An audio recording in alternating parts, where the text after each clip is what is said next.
Yesterday, excuse me, yesterday was the first day of Rosh Chodesh Adar, the last day of Shvat. Today is Rosh Chodesh, so the first day of Rosh Chodesh. Today, the second day of Rosh Chodesh Adar, officially the month of Adar. Our sages tell us, Mishenichnas Adar marbim b'simcha.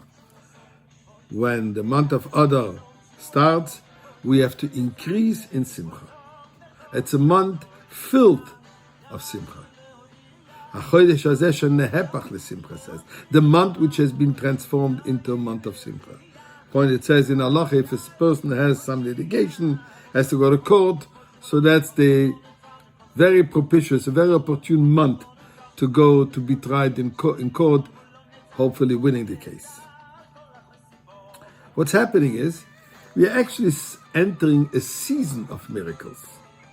We will be celebrating Purim when we were saved from the evil Haman, Achashverosh, followed by Pesach, Passover, when Moshe Rabbeinu took us out of Egypt, who, by the way, he was born in the month of Adar, and he gave us the Torah. So it's not just one isolated event, it's a season itself which lends itself to happiness. As explained in Chassidus, Adar is the month of transformation. It transforms sorrow into joy. Haman says, we were a scattered people, we were transformed into a united nation. A unified nation, I should say. I don't want to compare it to the United Nations, which is far from united. A moment of national weakness, when the Jewish people unfortunately participated in the festivities of Achashverosh, turned into commitment, the ultimate commitment to Torah mitzvahs, assuring our survival. Every single Jew committed himself. Every single Jew stood with steadfast Mesiras Nefesh for an entire year, followed the directives of Mordechai and Esther.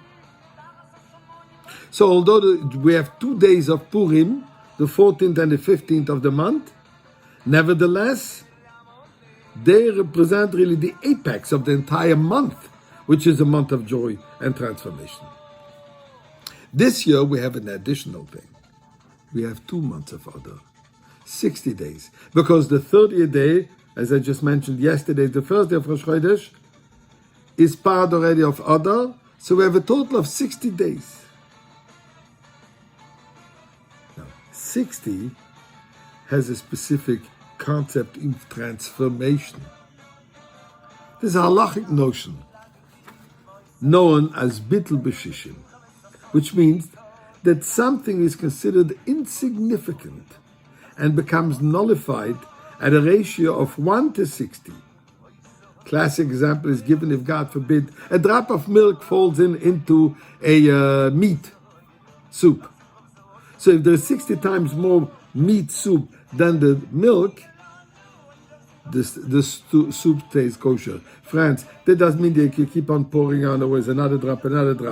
And by the way, if something like this happens, call your competent rabbi to get proper ruling as what to do. There could be differences. If it's spicy, if it's not spicy, and so on and so forth. But the concept in general is it is nullified 1 in 60. Says the Rebbe, that we have 60 days of simcha.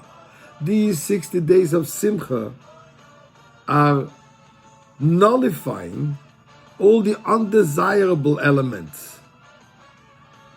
There's a cause for pain, for discouragement, sadness, and obviously exile, galus, is nullified in the 60 days of simcha, with the ultimate simcha, the simcha of the Geula, the simcha of going to the Beis HaMikdash.